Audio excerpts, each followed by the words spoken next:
You're watching Eye on Africa. I'm James Creedon. These are our headlines this evening. Tensions in Zimbabwe's capital, Harare. Hundreds of doctors are protesting against the alleged abduction of a union leader. They were stopped by a line of baton-wielding police. Today we'll bring you the latest on those ongoing tensions between medical staff and the state.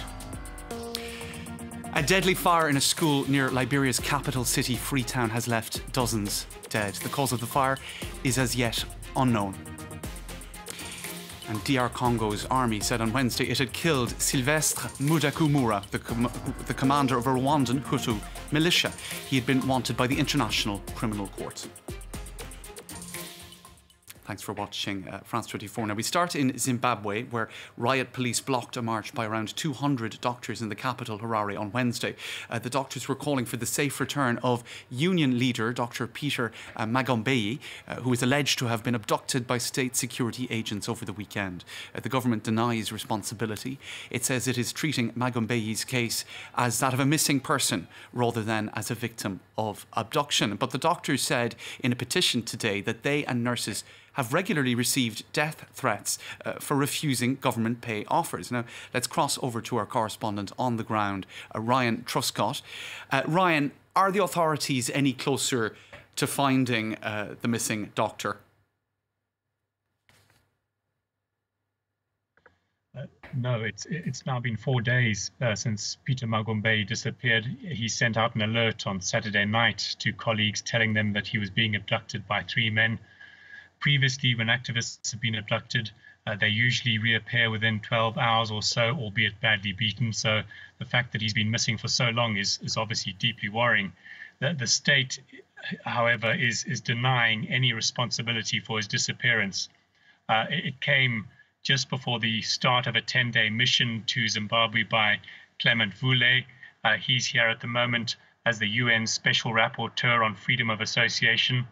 President Mnangagwa was also just about to leave for the UN General Assembly in New York. So if Dr. Magombeyi has been abducted, it'll prove hugely damaging to the government and its hopes for international re-engagement.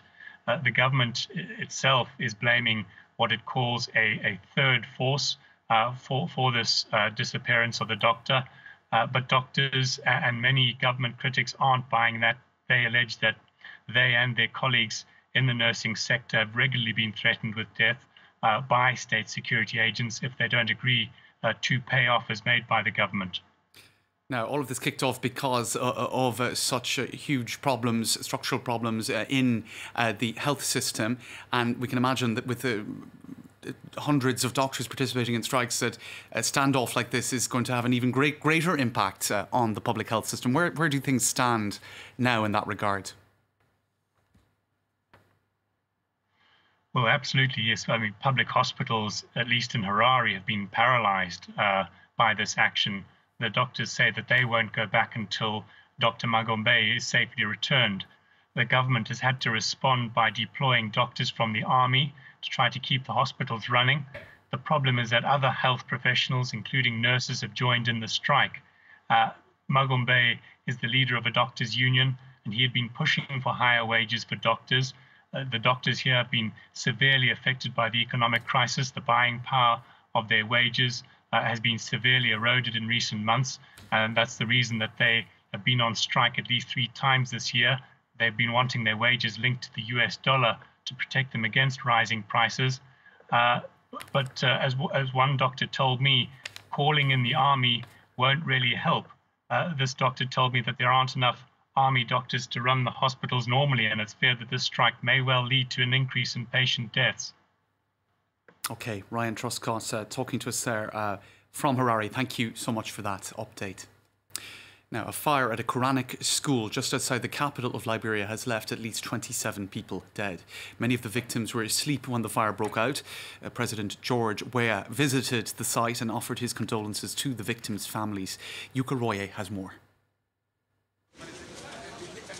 One by one, bodies are taken out of a burnt-out building, many of them small.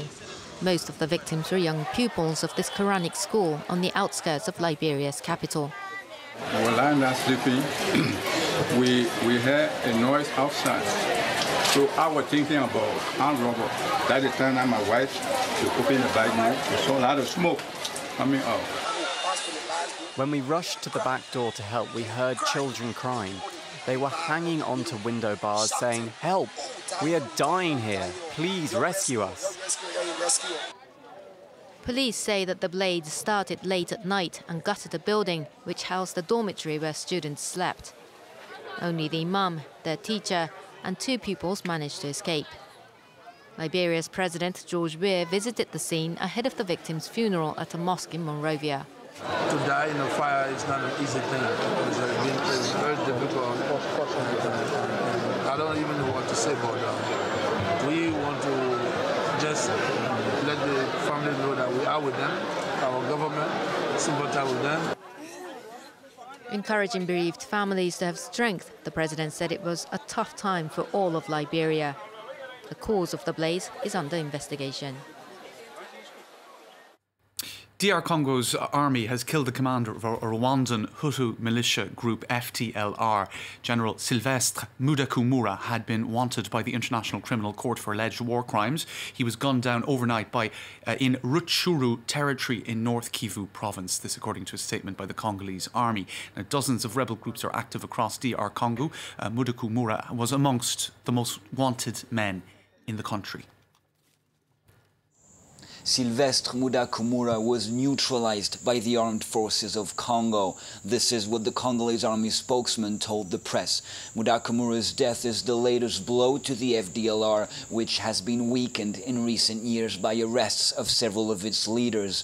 He was hiding in Virunga National Park, and the International Criminal Court issued a warrant for him in 2012 for rape, murder and torture in eastern Congo, where militia members have been operating since the 1994 genocide in Rwanda. Now, the Congolese army spokesman hopes that Mudakumura's death will encourage other militia members still fighting in the bush to surrender and accept repatriation to Rwanda. Thomas Nicolan there in DR Congo. Now, South Africa's President Cyril Ramaphosa said on Wednesday that the country is one of the most unsafe places in the world to be a woman. He went on to announce an emergency plan to stop a spike in violence against women. Ramaphosa compared the situation to a war zone in remarks made to a joint session of Parliament. More than 30 women were killed by their spouses in August alone, according to South Africa's Women's Ministry. To Cameroon next, and a crisis in education in the country's English-speaking regions. A recent bid for independence by these regions from the rest of French-speaking Cameroon has seen many schools shut down. Now, as a result, many children are flocking to large cities like Douala, and some schools are now overcrowded. The crisis has built over the past 3 years, during which violent clashes have taken place between separatists and the National Army. Priscilla left her hometown of Kumba in the Anglophone region to come to Douala, Cameroon's economic capital. She lives in a small windowless room. She had to come here to pursue her studies because in her region, violence between English-speaking separatists and the army has led to the closure of schools. Her new life is not easy. I face challenges in school.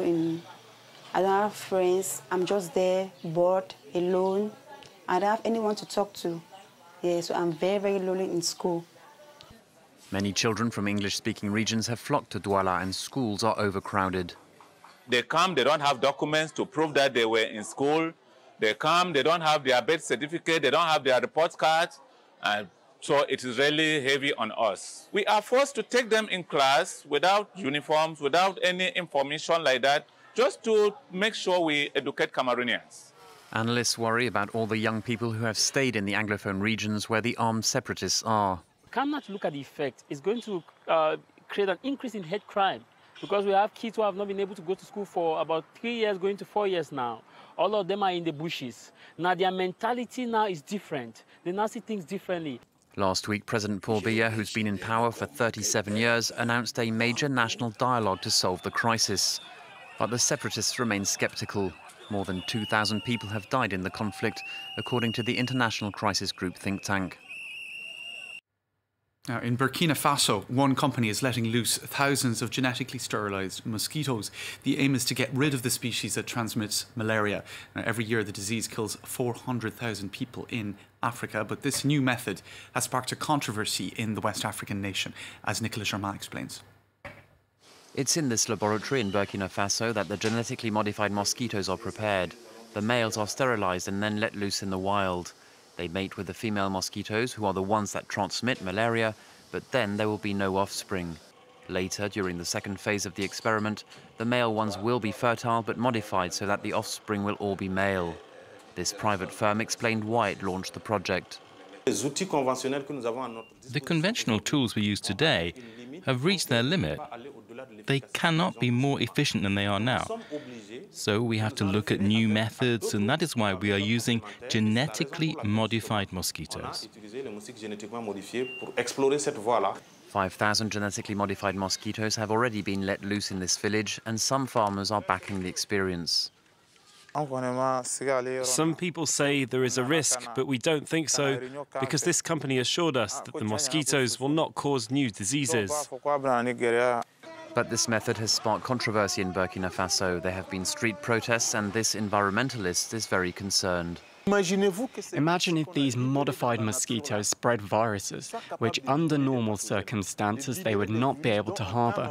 Then an entire population would be decimated, a whole ecosystem would be destroyed, and the virus could even go beyond the borders of Burkina Faso. Others are waiting to see if the experience is efficient or not. Currently, malaria kills 400,000 people every year on the African continent. That's all for this edition of Eye on Africa. Thanks for watching.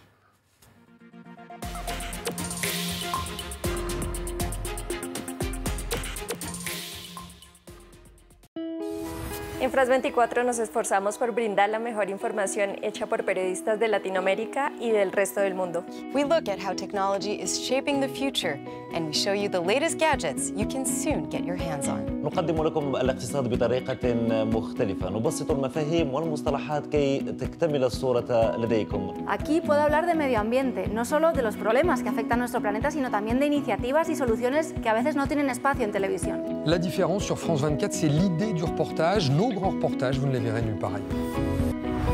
Liberté, égalité, actualité.